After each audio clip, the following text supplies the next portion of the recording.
ago, and we are again today, the 5th largest electricity exporter in the world.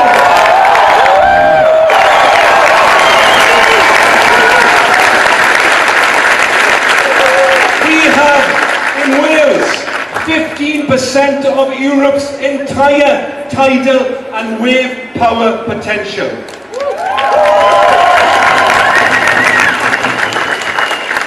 And in our water, they may try and steal it from us, but we're taking it back. In our water,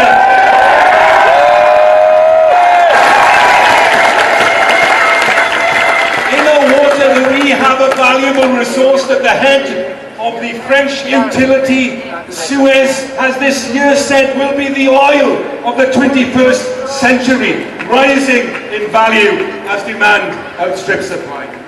We are a talented people.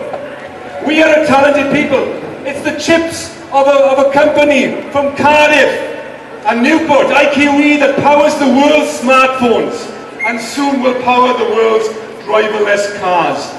The only thing that is true, of course, is our politics has been driverless for too long, but I tell you that, that's going to change.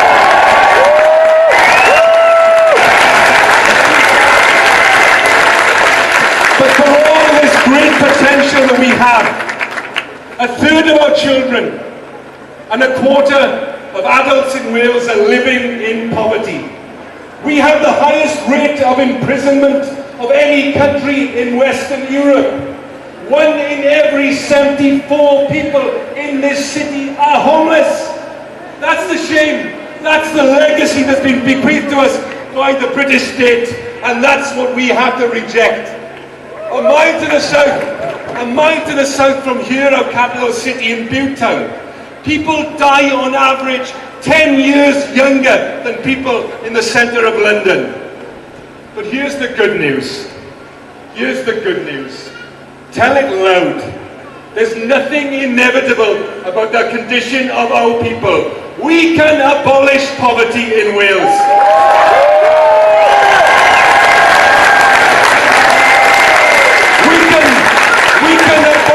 Premature death, sickness and disease. We can abolish homelessness, hopelessness and despair. But we can only do that, my friends. We can only do that if we accept that the solutions to our problems will never come from another country's capital 150 miles to the east.